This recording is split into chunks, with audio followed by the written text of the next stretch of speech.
창세기. 창세기는 어떤 책이냐면은 모든 것의 시작과 기원의 책이에요. 창세기를 보면 우리가 무엇이 언제 어떻게 시작되었는지 알 수 있어요. 하나님은 어떻게 존재하셨느냐? 하나님은 스스로 영원 전부터 존재하신 분이에요. 누가 만들었거나 뭐 이렇게 나하신 분이 아니고 스스로 I am who I am. 나는 나다. 나는 스스로 영원 전부터 영원 후까지 스스로 존재하시는 그런 분이다. 하나님이 계셨어요. 하나님의 우리가 이제 그 시작을 알 수가 있는 거죠. 그 하나님께서 우주 만물을 이제 창조하십니다. 우주 만물을 창조하시고 또 사람을 창조하죠. 그것이 이제 태초의 창조의 역사가 시작됩니다. 이제 사람을 창조하면서부터 이제 거기서부터 인류 역사가 이제 시작되는 것이죠. 사람을 창조하고 에덴 동산에다 둡니다. 그러고 나서 사람에게 축복하며 말하기를 생육하고 번성하고 모든 것들을 관리하고 다스려라. 이 동산, 에덴 동산에 있는 모든 나무의 과실은 마음껏 따먹되 단 한 가지, 동산 중앙에 있는 선악을 알게 하는 나무 곧 선악과 열매는 따먹지 말아라. 그것을 먹는 날에는 너희가 정령 죽으리라. 이렇게 이제 경고를 합니다. 만약에 안 따먹었으면은 그냥 에덴 동산에서 영토록 복락을 누리면서 살 수 있었는데, 그 에덴 동산에 엡뱀이라고 하는 사탄이 들어와서 뱀을 조종해서 하와를 유혹해서 또 하와가 아담에게 선악과를 건네줘서 인간이 타락하게 됩니다. 타락할 때에 이제 하나님이 형벌을 내리죠. 근데 이제 뱀에게 형벌을 내리는 창세기 3장 15절. 여기에 우리가 이제 주목을 해야 돼요. 창세기 3장 15절. 네, 제가 한번 읽어보면은 창세기 3장 15절이 어떤 것인고 하니, 내가 너로, 사탄입니다. 너는 이제 뱀을 말하지만은 뱀을 조종한 사탄이죠. 내가 너로 여자와 원수가 되게 하고 내 후손도 여자의 후손과 원수가 되게 하리니 여자의 후손은 내 머리를 상하게 할 것이요 너는 그의 발꿈치를 상하게 할 것이니라. 창세기 3장 15절, 여기에 우리가 주목을 해야 되는데 이것이 원시복음이라고 합니다. 원시복음. 가장 초창기의 복음의 형태로 나타난 복음이라고 해서 원시복음. 창세기 3장 15절. 여기서 이제부터 여자의 후손을 찾아가는 게 이제 말하자면 성경의 역사인 거예요. 말하자면. 그래서 여자의 후손은 이제 딱 운명이 결정되었는데, 여자의 후손은 사탄의 머리를 쳐서 깨뜨릴 거기 때문에 결국 궁극적으로 승리하는 것이죠. 반면에 이 뱀은, 사탄은 여자의 후손의 발꿈치를 이제 상하게 할 것이라고 했잖아요.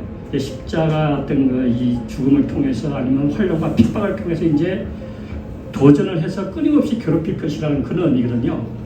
자, 이렇게 원시복음이 주어짐으로부터 말미암아 인간의 타락과 더불어 하나님은 구원의 계획을 세워놓으셨던 거예요. 여자의 후손을 통해서 너희가 정령 죽으리라 했는데 그냥 죽음으로 내몰지 아니하고 구원의 계획을 여자의 후손을 통해서 내가 이룰 것이다. 이렇게 이제 선포를 한 것인데, 원시복음 못지않게 또 하나 우리가 주목해야 될 것은 원시희생이라고 있어요. 원시희생. 원시희생은 무엇인고 하니, 선악과를 따먹고 수치를 느낀 아담과 하와가 무화과 나무 이파리를 따서 자신의 수치를 가리잖아요. 근데 그게 수치가 가려지겠어요? 며칠만 지나면 또 말라 비틀어지고 말겠죠. 그 수치를 가려주기 위해서 하나님은 그들을 에덴 동산에서 내쫓기 전에 가죽옷을 지어 입힙니다. 이 가죽옷을 지어 입혔다는 말은 짐승의 희생이 있었다는 거예요. 피를 흘렸다는 얘기입니다. 이것은 장차 대속의 역사를 통해서 여자의 후손으로 말미암아 대속의 역사를 통해서 너희를 죽음에서 건질 것이라는 그러한 메시지를 말한 거예요. 여기서부터 이제 역사가 쭉 시작되는 거예요. 사실 여자의 후손을, 메시아를 찾아가는 과정. 자, 그래가지고 이제 아담과 하와가 에덴 동산에 쫓겨나죠. 그래서 이제 가인과 아벨을 낳아요. 가인이 아벨을 죽입니다. 동생 아벨을 죽입니다. 아벨 대신에 셋이 이제 태어나고 쭉쭉 에녹이 나오고 다음에 노아 시대에 사람들이 크게 타락해가지고 노아 대홍수가 전 인류를 멸절시킵니다. 이때 살아남은 사람은 단 8명. 노아 가족. 누구죠? 노아, 또 노아의 부인, 그 자녀 셈과 함과 야벳, 그리고 3명의 이제 그 며느리들 있잖아요. 자부들. 해가지고 8명이 이제 이 8명으로부터 다시 이제 새로운 역사가 시작되는데 여기서 셈에게 주목합니다. 셈을 통해서 쭉쭉 나가서 이제 에벨이 이제 또 주목해야 되는데 에벨의 뜻이 나뉘다, 분리하다, 흩어지다는 뜻이거든요. 이때에 바벨탑 사건이 일어나는 거예요. 바벨탑 사건. 두 번 다시 노아 홍수 같은 그 대홍수를 겪지 않기 위해서 인간이 교만한 마음으로 하늘까지 탑을 쌓아 올리자 이렇게 이제 교만하게 탑을 쌓아 올리다가 어느가 혼란돼 가지고 세상으로 흩어지는 이 바벨탑 사건이 에벨 시대에 일어나고 그 다음에 쭉쭉 가가지고 데라, 다음에 아브람까지 이어진다. 이게 창세기 11장까지입니다. 보면은 하나님의 카메라 앵글이 우주 만물에서부터 지구에서 에덴 동산에서 가인과 아담과 하와, 그 다음에 셋, 그 다음에 노아, 그 다음에 셈, 에벨, 데라, 아브람까지. 왜냐하면 하나님은 구원 계획을 세우기 위해서 어떤 계획을 세우냐면은 한 사람을 택하고 또 한 가문을 택하고 한 민족을 택하고 한 나라를 택해서 한 나라를 통해서 열방을 이제 복음화를 통해서 구원시키는 그런 계획을 세웠거든요. 그렇기 때문에 한 사람을 택해야 돼요. 그 한 사람을 택하는 과정이에요. 창세기 11장까지는. 그 한 사람이 누구냐? 바로 아브라함이라는 거죠. 그래서 창세기 12장부터는 이제 아브라함을 불러냅니다. 어디에서? 갈대아 우르. 오늘날 그 이라크 그 남서부 지방이죠. 그 우르 지방. 거기서부터 불러내서 가나안 땅으로 불러들입니다. 그때 아브라함의 나이 75세. 이제 그때부터 이제 50장까지, 창세기의 마지막 50장까지는 이제 족장들의 역사가 진행됩니다. 아브라함 다음에 이삭 다음에 야곱. 이 3명을 이제 이스라엘의 3대 조상이라고 하죠. 아브라함과 이삭과 야곱의 하나님 이렇게 이제 기도할 때 하잖아요. 그다음 야곱 다음에는 이제 요셉의 역사가 50장까지 이어집니다. 요셉이 애굽에서 국무총리가 되죠. 그런 다음에 가나안 땅에는 기근이 심하게 있기 때문에 두 친의 가족을 애굽 땅으로 불러들입니다. 고센 땅으로. 그때 야곱이 70명의 가족을 이끌고 애굽 땅으로 내려갑니다. 그때가 BC 1876년, BC 주전 1876년, 야곱의 나이 130세 때 가나안 땅을 떠나서 애굽 땅 고센에 정착하게 됩니다. 그리고 이제 창세기의 마지막은 요셉이 110세로 죽고 애굽 땅에서, 야곱도 147세로 죽음으로 말미암아 창세기는 막을 내립니다. 자, 그로부터 280년이 지나서 히브리인의 가정에 한 명이 태어나요. 그때는 요셉을 알지 못하는 세왕이 히브리인들이 막 번성하니까 압박하던 시절인데, 사내아이를 다 죽이는 그런 압박 시기인데, 히브리 가정에서 한 사내아이가 태어났는데 그 사내를 죽임을 면하기 위해서 날강에다 갈대 상자에다 넣고 떠내보내죠. 그 갈대 상자 안에 있던 아기가 누구냐면은 잘 아시는 모세죠. 요셉이 죽고 280년 후에 모세가 태어납니다. 그래서 갈대 상자에서 발견한 게 애굽의 공주가 갈대 상자에 있던 모세를 자기 양아들로 입양을 시킵니다. 그래서 이집트의 왕자로서 40년을 보냅니다. 모세가 40살 때에 공사 현장에 나갔다가 애굽인이 자기 동족 히브리인을 구박하는 것을 보고 혈기로 때려서 과실치사 사람을 죽이는데, 그것이 이제 살인자의 어떤 그거 피하기 위해서 미디안 광야로 도망을 칩니다.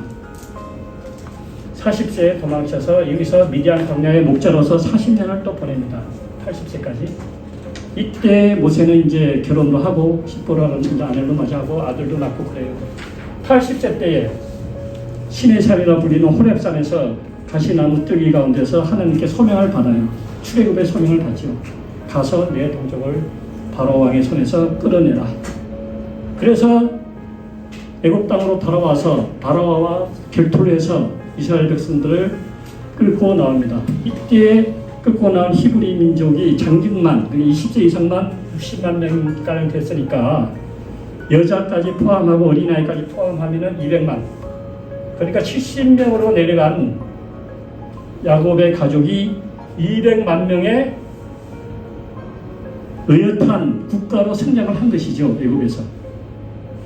그래서 6월절을 긋고 그 다음날 BC 주전 1446년 1월 15일 날 애굽 땅을 나오는 출애굽을 감행합니다. 그러면은 야곱이 가족을 이끌고 애굽 땅으로 내려갈 때로부터 430년, 430년의 애굽살이를 청산하고 이제 드디어 출애굽을 합니다. 출애굽을 해서 2달 만에 46년 3월 15일 딱 2달 만에 어디에 도착하냐면은 시내산이 있는 이 광야, 시내 반도의 이게 널찍한 시내산 기슭의 광야에 도착해요. 시내 광야에. 여기에서 1년 가까이 머뭅니다. 정확히 말하면 11개월 5일인데요. 1년 가까이 이제 머뭅니다. 그래서 여기서는 이제 8개월 보름 동안 10계명을 비롯한 율법을 받고 성막에 대한 양식을 또 전해 듣고 성막을 만들고 성막에 여러 기물들 있잖아요. 언약궤, 번제단, 진설병상 이런 것들도 이제 만듭니다. 그리고 제사장 제도도 만들고 취임식과 이임식도 하고 요게 이제 출애굽기 4장까지 이제 이어지는 거죠. 출애굽에 도착한 때가 출애굽기 19장이에요. 출애굽기 20장부터 40장까지 이제 이 성막제도, 제사장 제도가 이제 나타납니다. 요게 이제 8개월 보름 15일 동안 이루어집니다. 그래서 성막을 세워요. 언제 세우냐면은 출애굽 제2년, 그러니까 BC 1445년 1월 1일 출애굽 2년 정월 초하루에 성막을 세워서 봉헌합니다. 성막을 세웠으니까 이제 그 성막을 이제 사용하는 법을 또 알아야 되잖아요. 그래서 여기서부터 한 달 동안 이제 성막을 어떻게 사용할 것인지에 대한 일단 그 제사 제도, 그리고 제사 드리는 방법, 그리고 모든 부중에서부터 거룩하게 되는 성별의 법도, 그리고 이제 이스라엘의 모든 절기 이런 것들에 대한 이제 기록이 나타나는 게 그게 레위기예요. 레위기. 장소에 이동 없이 시내산 아래의 광야에서 한 달 동안 출애굽 제2년 1월 1일부터 1월 말까지 1월 30일까지 한 달 동안에 이루어진 사건이에요. 이 레위기는. 레위기에서 이제 꼭 알아야 될 게 제사 드리는 5가지 종류 뭐가 있냐면은 번제는 하나님과의 정상적인 관계를 유지하기 위해서 통시로 드리는 제사예요. 번제. 또 자신의 충성과 헌신을 다짐하는 차원에서 드리는 제사가 있는데 그게 소제, 곡물로 드리는 제사죠. 다음에 어떤 서원을 한다든가 감사할 일이 생긴다든가 하나님과 아니면 이웃과 친목과 화목을 도모하기 위해서 드리는 제사 화목제, 그리고 알고 지연제든 모르고 지연제든 죄를 사함받기 위해 드리는 제사 속죄제, 그리고 하나님의 성물이나 이웃의 물건에 대해서 죄를 범했을 때 드리는 제사 속건제. 5가지 제사 종류가 있습니다. 번제, 소제, 화목제, 속죄제, 속건제. 나중에 잠시 퀴즈가 있을 테니까 기억해 두세요. 그 다음에 이런 5가지 제사를 드리는 4가지 방법이 있어요. 그게 무엇이냐면은 불태워서 드리는 제사의 방법, 화제. 다음에 재물을 높이 들어서 드리는 제사, 거제. 덜거를 써서 거제. 그리고 재물을 들고 앞뒤로 흔들고 옆으로 흔들고 흔들어서 드리는 제사, 요제. 그리고 독주나 포도주 등을 이제 부어서 드리는 제사, 전제. 차례 제사 드리는 방법. 화제, 거제, 요제, 전제 이렇게 네 가지가 있고요. 또 이제 이스라엘에 뭐 절기가 많지만은 3대 절기는 우리가 이제 알아두셔야 되는데 6월절, 무교절이라고 하죠. 6월절 있고 다음에 오순절, 맥추절 이제 이라도 하고 77절이라고 하죠. 오순절. 다음에 초막절, 이제 장막절, 감사 이제 추수를 감사해서 드리는 수장절이라고 하죠. 6월절, 오순절, 초막절. 거기에 이스라엘의 3대 절기. 이런 게 주어지는 이제 그 기록이 레위기 한 달 동안. 그 다음에 이제 출애굽 제2년, BC 1445년 2월 1일부터 20일 동안 이제 시작하는 게 이제 민수기예요. 인구 조사를 시작해요. 왜냐하면 이제 본격적으로 가나안 행군을 해야 되니까 인구 조사를 하고 그 다음에 또 이제 행진의 순서를 어떻게 할 것이냐, 광막에서 진을 칠 때 어떤 순서로 칠 것이냐, 요게 20일 동안 이제 주어져요. 요게 민수기 1장에서부터 10장까지 이렇게 주어집니다. 그 다음에 민수기 10장 11절에 보면은 마침내 구름이 떠올라서 가나안 땅으로 출발하게 됩니다. 그때가 출애굽 제2년 2월 20일이에요. 그러니까 시내산 안에 머문 지 딱 11개월 5일, 거의 1년 가까이 머문 다음에 아침에 이제 가나안 땅을 향해서 출발을 합니다. 출애굽 제2년 BC 1445년 2월 20일부터 출발해서 석 달가량 걸려서 어디에 도착하냐면은 가나안 땅의 남방 경계인 가데스 바네아라는 곳에 이제 도착합니다. 가나안 땅, 약속의 땅 가나안의 남방 경계에서 말이죠.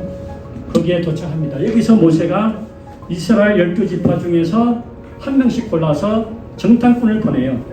12명을 40일 동안 보냅니다.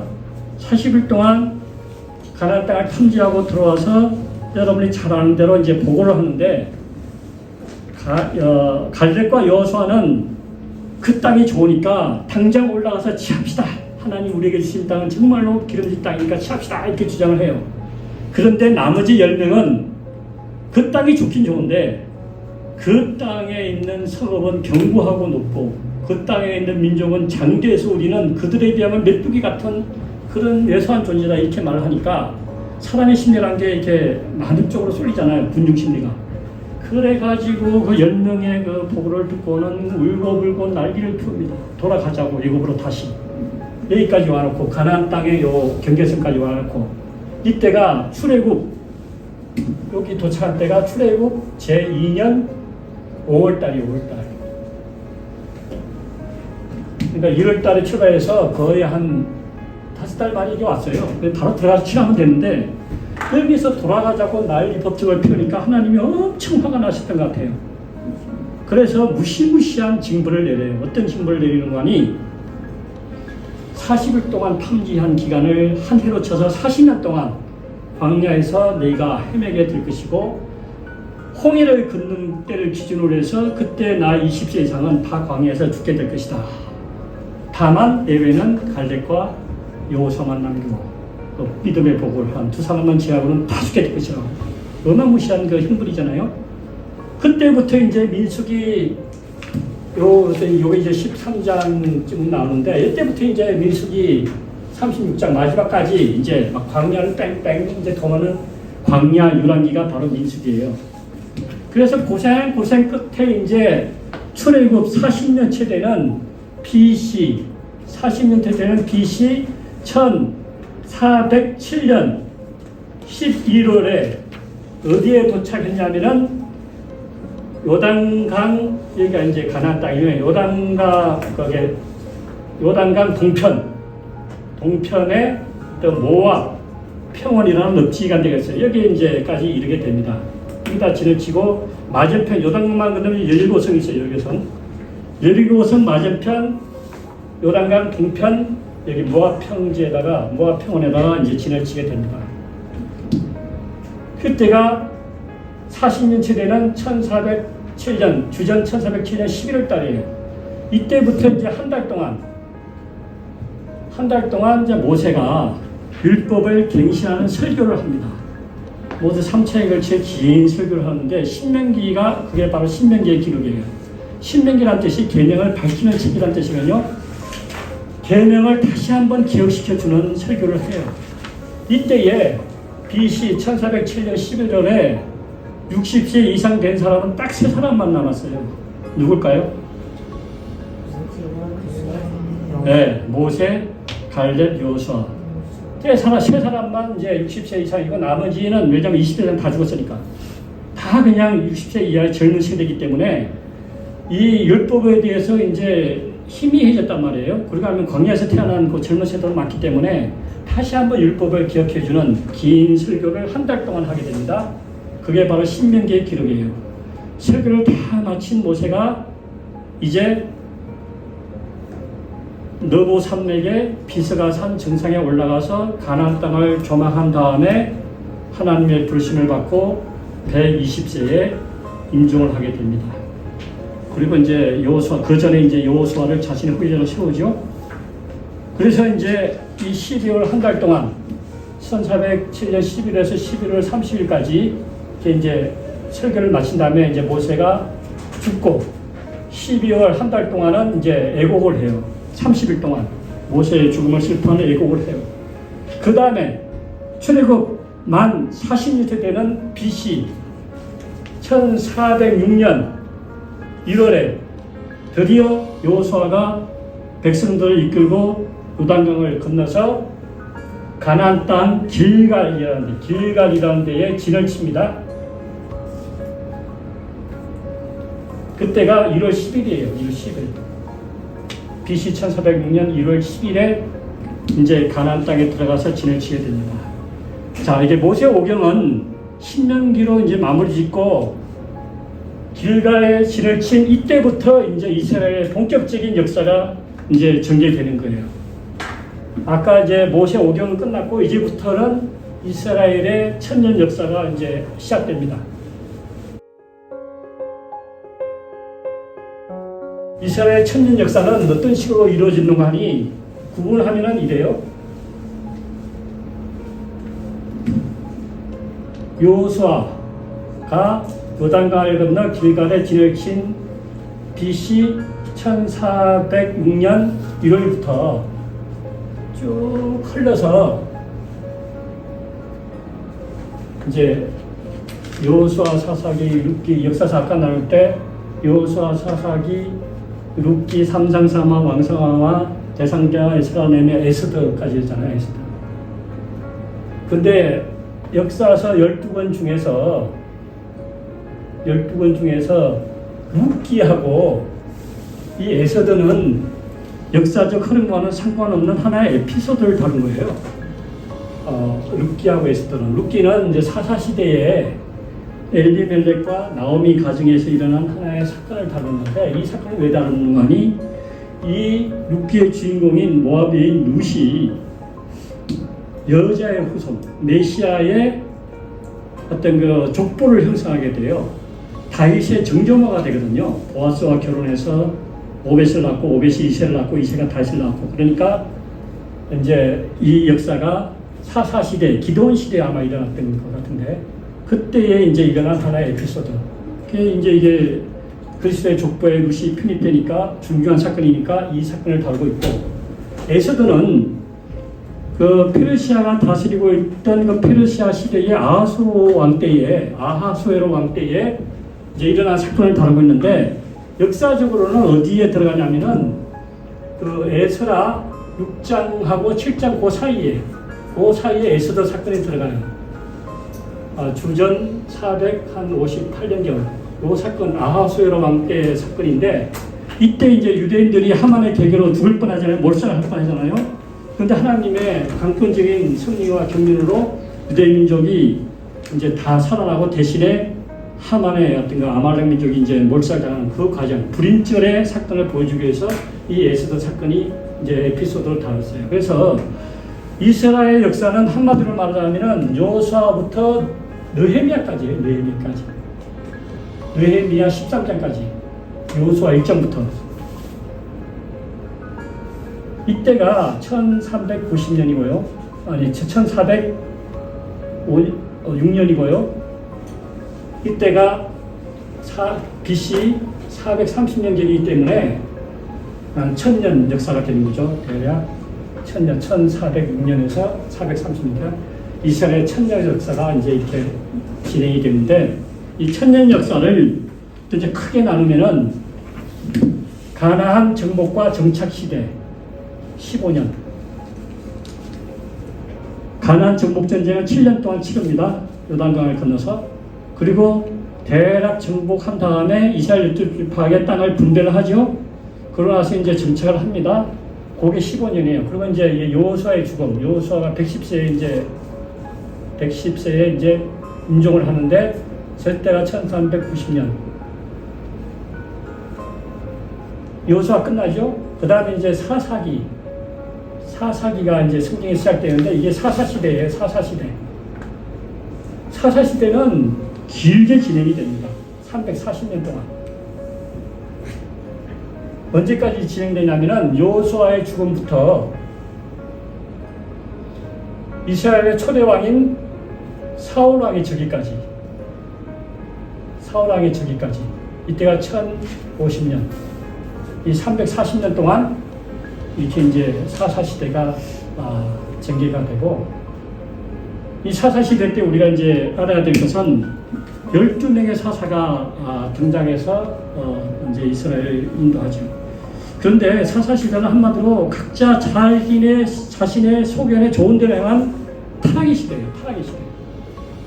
하나님의 말씀을 떠나서 각자가 자기가 그냥 좋은 대로 행하던 시기래요. 그래가지고 악순환이 반복되는데, 하나님을 떠나서 이방 우상을 숨기면은 하나님이 이방 민족을 통해서 징벌을 합니다. 그러면은 그 악재에 이제 고통스러우니까 하나님께 살려달라고 부르짖어요. 그러면은 사사라는 뜻이 이제 재판관이라는 뜻인데, 평상시에는 그냥 송사를 이제 재판해주고, 이제 전쟁이 날 때는 이제 군대를 입고 나와서 싸우는 역할을 하는, 군대 지휘관 역할을 하는 게 사사인데, 사사를 보내서 이제 구원해줘요. 그러면은 또 살만하면 또 타락해요. 그러면은 또 하나님이 징벌해요. 이방 민족을 통해서. 그러면 또 부르짖어요. 또 구해줘요. 사사를 통해서. 그럼 또 살만하면 또 타락해요. 이렇게 타락, 징벌, 구원, 타락 계속 이어지는 게 사사예요. 440년 동안. 이때에 등장한 이제 사사가 12명인데, 제가 활동의 분량이라든지 어떤 그 역할에 따라서 6대 사사와 6소 사사로 나눠요.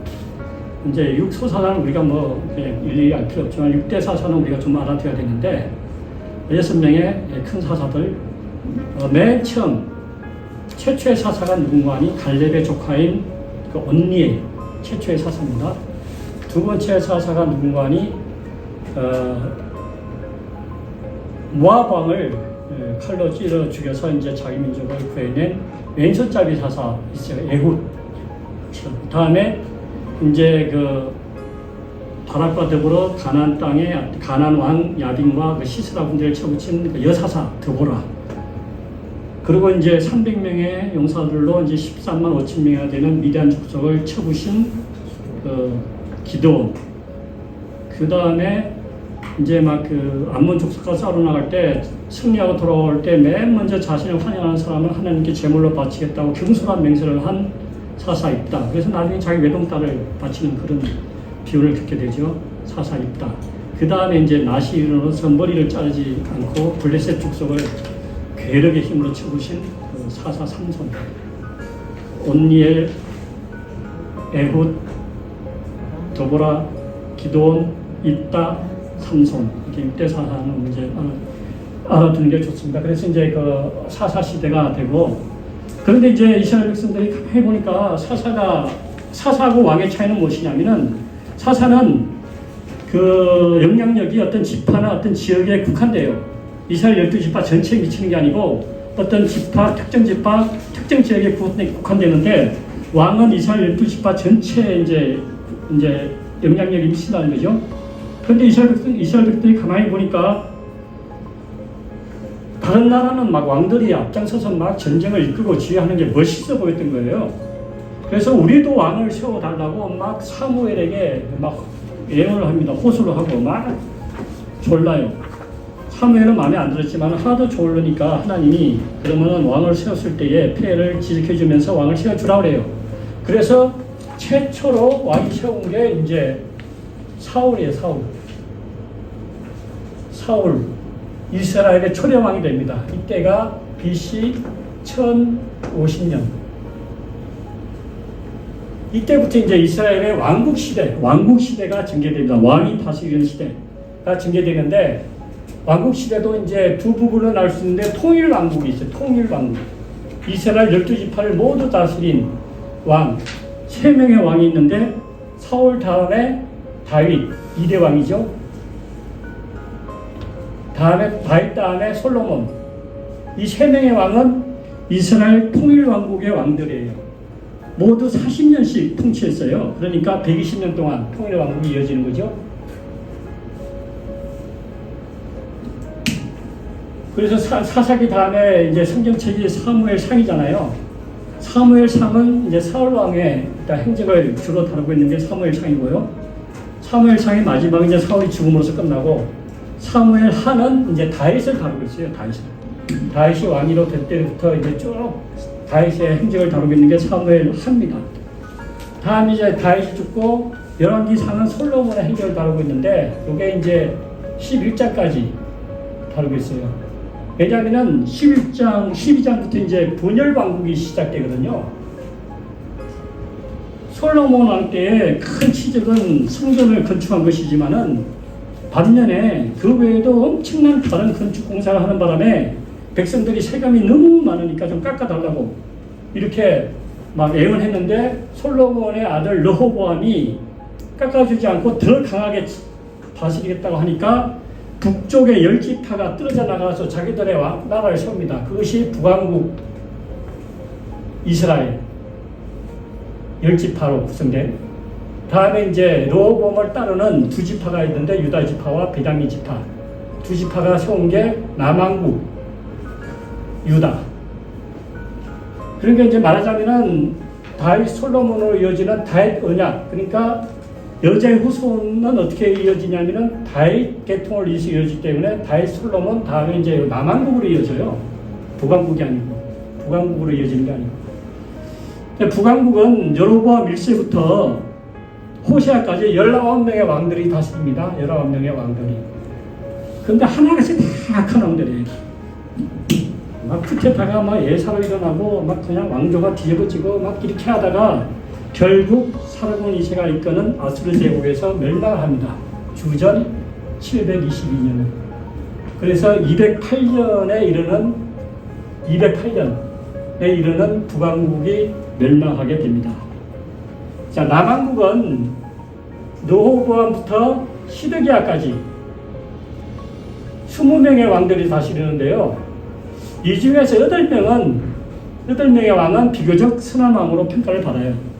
그 중에서도 3명의 왕은 이스라엘, 남왕국 유다의 3대 선왕이라고 그래가지고, 하나님의 말씀에 합당하게 정부 계획을 실시하는 왕이 있는데, 4대 왕인 여호사밧, 13대 왕인 히스기야, 16대 왕인 요시야. 여호사밧, 히스기야, 요시야. 이 3명의 왕은 이스라엘 남왕국 유다 3대 선왕 해가지고 이렇게 이제 평가를 받습니다. 이렇게 남왕국 유다는 그래도 선왕 왕들이 나타나가지고 종교개혁을 실시하는 바람에 북왕국보다 136년을 더 왕국을 유지합니다. 130년 더 유지해가지고 하지만 결국은 타락해서 주전 586년에 예루살렘이 함락함으로 말미암아 남왕국 유다도 멸망을 해요. 그래서 분열 왕국 시대는 344년 동안 이어지고, 통일 왕국은 120년 이어집니다. 여기는 남왕국 유다는 느부갓네살 왕이 이끄는 바벨론 제국에서 멸망을 하게 되죠. 자, 그래서 이제 성경적으로 보면은 열왕기 사무엘 상은 사울 왕에 대해서 기록한 것이고, 사무엘 하는 다윗 왕에 대해서 기록한 것이고, 열왕기 상 1장에서 11장까지는 솔로몬 왕에 대해서 기록한 것이고, 12장부터 열왕기 하 25장까지는 분열 왕국의 시대를 기록한 거예요. 북왕국 11명, 남왕국 20명의 왕들의 역사를 기록합니다. 그러면은 역대 상하는 무슨 책이냐면은 이제 이 다윗과 솔로몬과 남왕국 유다, 그러니까 여자의 후손 메시아의 왕국을 잇는 다윗 언약을 잇는 그 역사를 다시 한번 이제 그걸 중심으로 북왕국은 빼고 이 다윗부터 남왕국 유다의 왕들을 다시 한번 정돈하고 있는 게 역대 상하예요. 역대 상하는 이제 이렇게 남왕국 다윗부터 다윗 왕조를 다루고 있는 책이죠. 있습니다. 이래 가지고 이제 결국 이스라엘 백성들이 바벨론의 포로가 돼서 끌려가면로부터 말미암아 바벨론 포로 시대가 전개되고, 이때부터 예루살렘 함락부터 50년이 지나서 바벨론 제국은 페르시아 제국에서 멸망합니다. 고레스 왕이 바벨론 제국을 멸망시키고 페르시아 제국을 건설했는데, 바벨론 제국은 주전 539년에 BC 539년에 바벨론 제국이 멸망하고 페르시아 제국이 바벨로니아 제국을 정복해서 고레스 대왕이 유화 정책을 써서 식민지 백성들을 본토로 귀환시키는 조서를 발표합니다. 그래서 이스라엘 백성들이 본토로 돌아가게 돼요. 모두 3차에 걸쳐서 돌아오거든요. 1차의 인솔자는 스룹바벨, 주전 537년에 있고요. 2차는 에스라, 학사 에스라가 주전 458년에 2차, 3차는 느헤미야가 444년에. 자, 이 바벨론 포로 시대와 기한 시대, 이것이 156년 동안 이어져요. 그래가지고 맨 마지막 책이 이제 그 느헤미야 13장에 느헤미야 총독이 포로들을 이끌고 와서 한창 종교개혁을 실시하던 느헤미야 13장에서 갑자기 이스라엘 역사는 뚝 그칩니다. 그러면서 이제 이때 느헤미야 13장 이때가 주전 430년인데요. 이때부터 이제 침묵의 역사가 시작되는 거예요. 신약 이제 예수님이 예수님 탄생 때까지 침묵의 역사가 거의 400년 동안 이어집니다. 이 시기를 신약과 구약의 중간 시대, 그래가지고 신구약 중간 시대라고 합니다.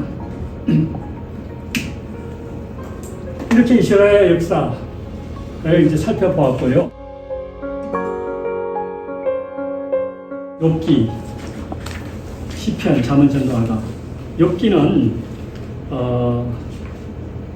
이스라엘의 족장시대 때, 족장시대라면 주전 2000년부터 1800년까지 족장시대 때 쓴 책인데, 피상적으로 드러나는 주제는 욥의 고난이지만은 그 핵심 주제는 하나님의 절대 주권을 강조한 책이 욥이 족장시대에 쓰여진 책이에요. 이게 욥은. 아주 오래전에 창세기 아마 다음으로 쓰여진 책으로 됩니다. 욥기. 다음에 시편은 이제 천년 이스라엘 역사 속에서 영감된 시 150편을 다윗, 히스기야, 에스라 이런 사람들에 의해서 편집된 책이에요. 이 150편의 시 중에서 다윗이 73편을 썼기 때문에 흔히 시편을 다윗의 시편이라고 합니다. 다윗 시대에 어떤 예루살렘 성전의 지휘자인 아삽이라는 분이 12편을 썼고요. 다음에 다윗 시대의 예루살렘 성전의 성가대 대원인 고라 자손이 10편을 썼고, 솔로몬이 2편, 다음에 헤만, 에단, 이런 모세 이런 분들이 한 편씩 써가지고, 그리고 이제 작자가 알 수 없는 이상이 50편을 썼어요. 대부분은 이 에스라가 많이 썼을 것으로 하는데, 여튼 150편의 영감된 시들의 모임, 창조주 하나님과 구원주 하나님을 찬송하는 영감된 시들의 모임이 바로 시편입니다.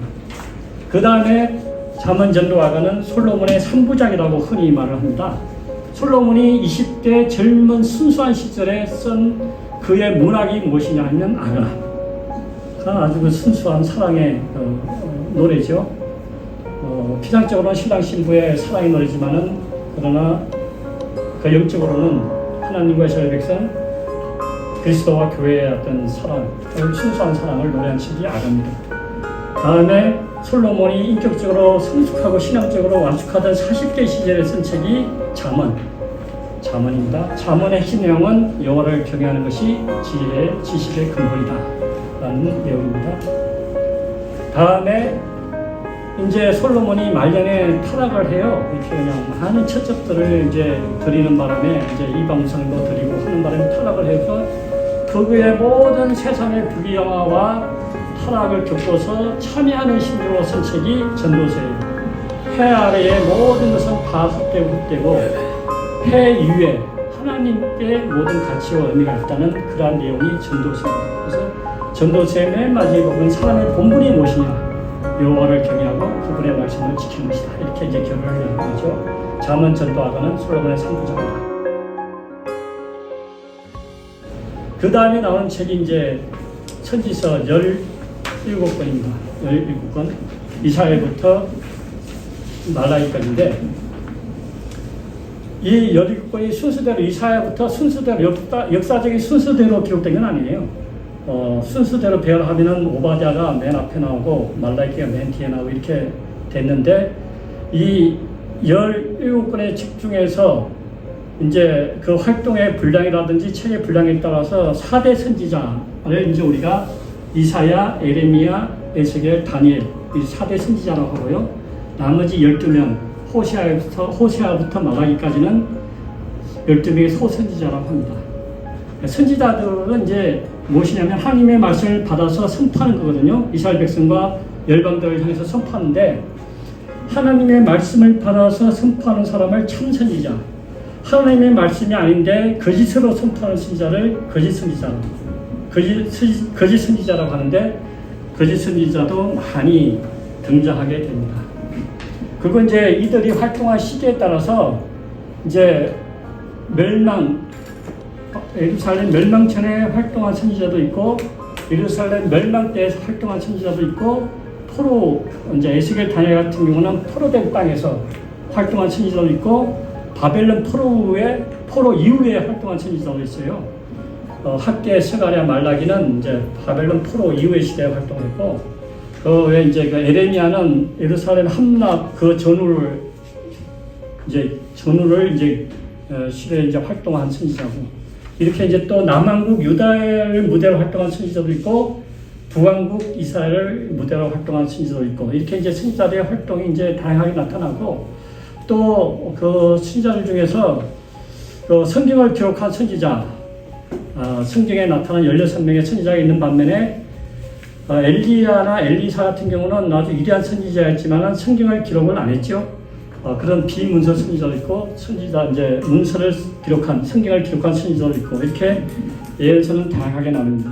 여튼 예언자들이 하나님의 선지자들이 하나님의 말씀을 이제 받아서 선포하는 과정에서 장차 나타날 여자의 후손 곧 메시아에 대한 예언도 많이 나타나요.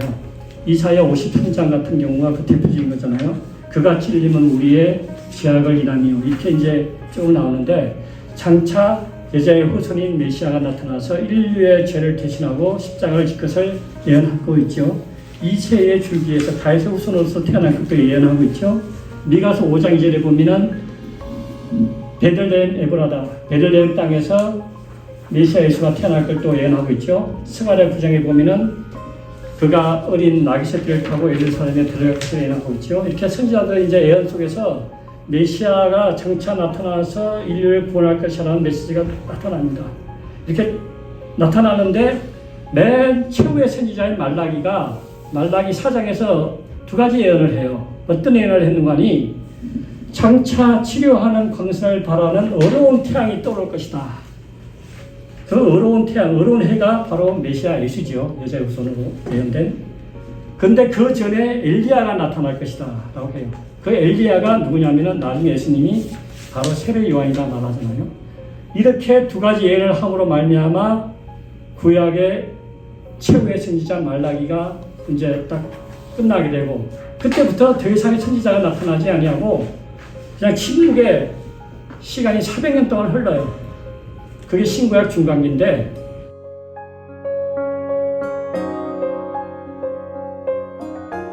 신구약 중간기는 그냥 그 페르시아 제국이 이제 멸망하고 헬라 제국이 들어서고 헬라 제국 다음에 이제 포에니 전쟁을 통해서 이제 로마 제국이 들어서고 이제 로마 제국이 들어서는데 로마 제국이 팔레스타인을 점령해서 식민지로 만들고 그 시기에 헤롯이라는 자가 로마 황제 안토니우스에게 막대한 뇌물로 바쳐서 유대인의 왕이라는 호칭을 따서 팔레스타인을 통치하는 그게 이제 그런 과정이 이제 중간기 시대에 일어나요.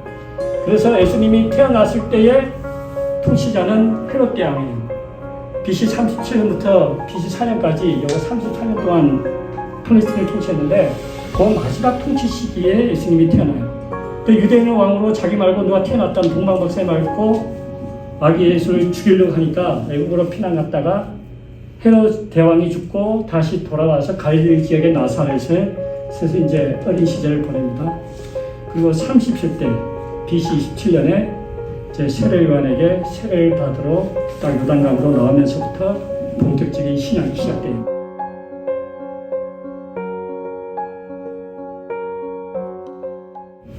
그것이 이제 신약의 복음서입니다.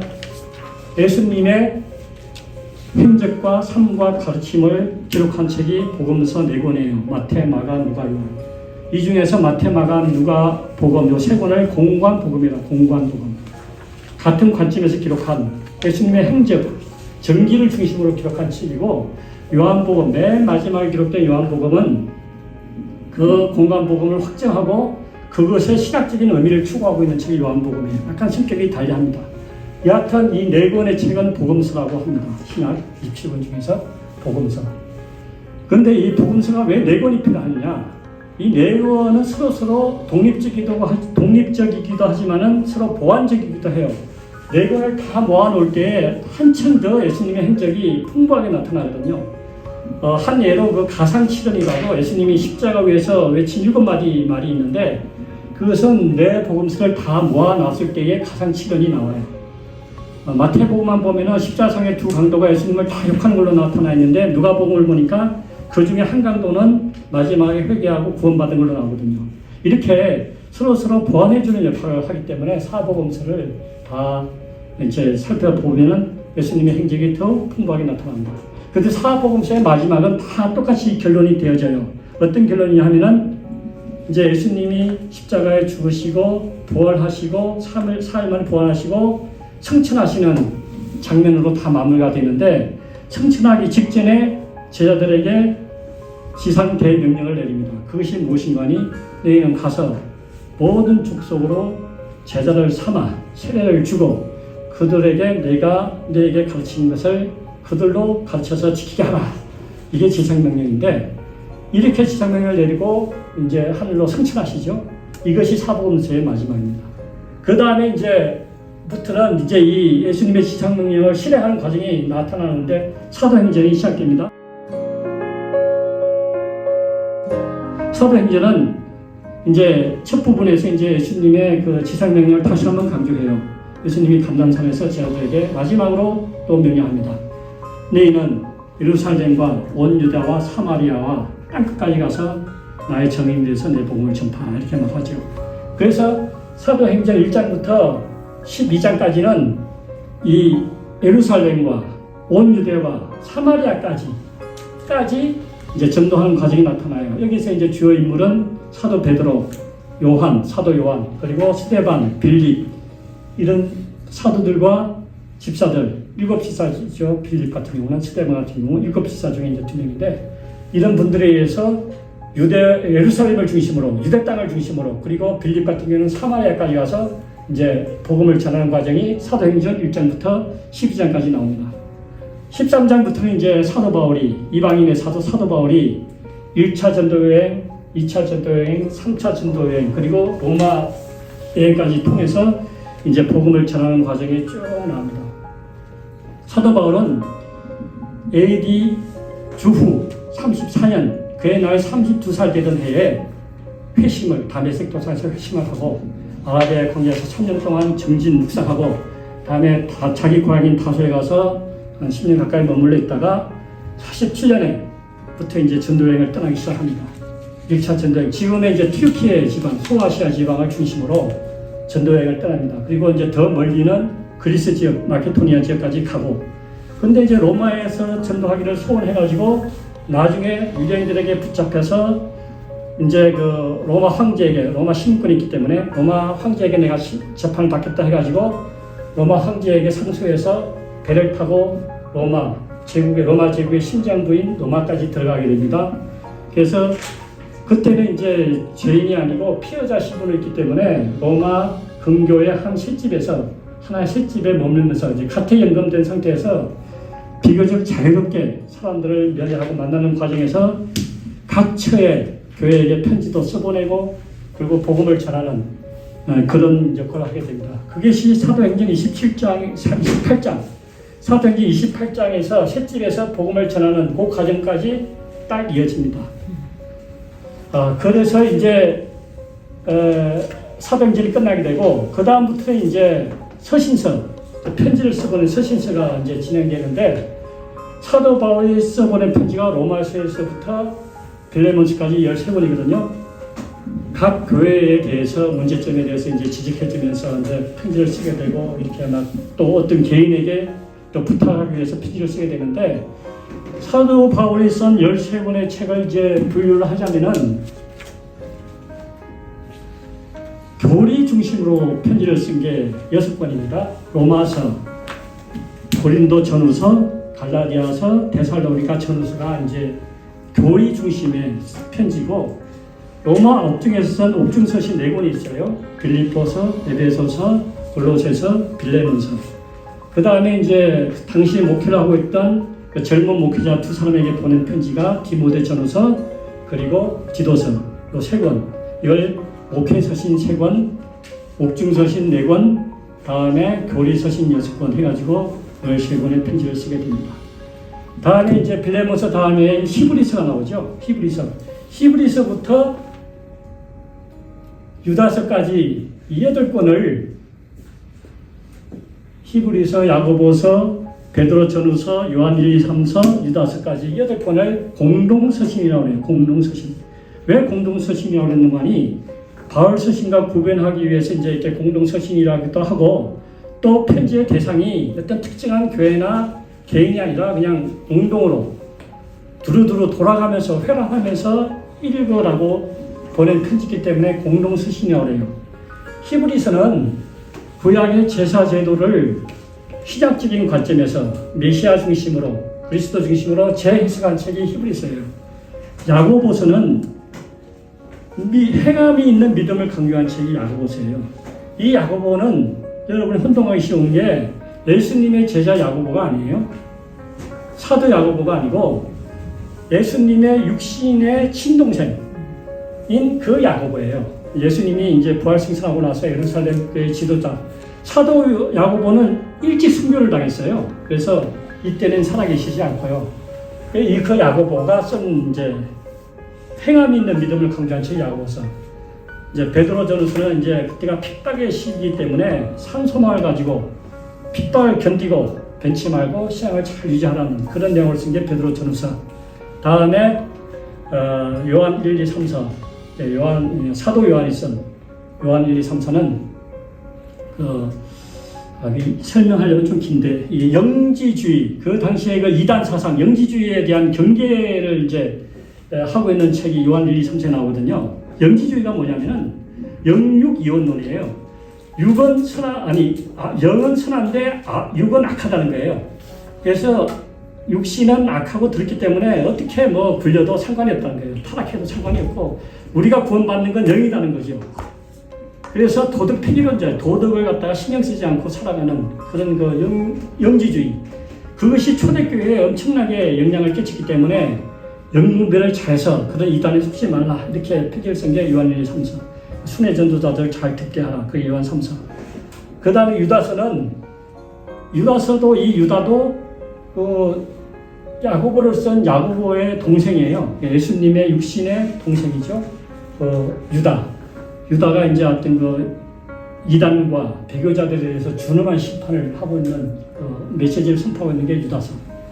그래서 공동서신 8권이 마무리되고 마지막으로 이제 요한계시록. 그때가 이제 주후 1세기 말 얘기인데요. 그때 로마 황제가 도미티안 황제인데 아주 기독교를 핍박한 황제예요. 그래서 기독교 지도자로 있던 사도 요한도 붙잡혀서 에게해에 있는 작은 섬 밤모라는 섬에 유배를 시킵니다. 에베소에서 한 90km 떨어진 밤모섬이 유배됐는데 어느 주일날 아침에 환상을 통해서 지금 있는 일과 장차 마땅히 될 일에 대해서 이제 환상을 보고 그 환상을 기록한 책이 요한계시록이에요. 근데 요한계시록은 묵시문학적인 형태로 쓰여진 책이에요. 그게 무슨 말인가 하니 묵시문학. 핍박과 환란의 시기에 집중적으로 글을 쓰면은 적대자, 핍박자가 다 알잖아요, 그 내용을. 그렇기 때문에 상징과 은유와 어떤 비유를 통해서 이제 글을 쓰는 거예요. 그래서 숫자라든지 666 숫자, 14만 4천 숫자 많이 나오잖아요. 그리고 짐승, 뿔난 짐승, 그냥 붉은 짐승, 검은 짐승 이렇게 이런 색깔을 통해서 그리고 여러 가지 모형을 통해서 이렇게 그냥 막 은유적으로 글을 쓴 게 묵시문학이에요. 왜냐하면 핍박의 시대는 그렇게 써야지만 돼요. 초대교회에 우리가 흔히 알다시피 물고기를 그리면은 이제 어느 사람을 만들 때 이제 물고기는 모르겠지만 물고기를 그리면은 이게 나는 크리스찬이라는 뜻이거든요. 이게 물고기가 이제 헬라어로 익스스인데 그걸 풀이하자면은 예수 그리스도스 히오스 데오스 소테르 예수 그리스도는 하나님의 아들이요 나의 구원자다. 그런 뜻의 첫 글자만 모아놓은 거예요. 모아놓으니까 그게 물고기라는 뜻의 익스스가 된 거예요. 그래서 물고기를 그리면은 나는 크리스찬이라는 뜻이고 상대방이 크리스찬이면은 자기도 물고기를 그려서 서로 교제를 하고 모르는 사람들은 물고기를 그리면 전혀 모르겠죠.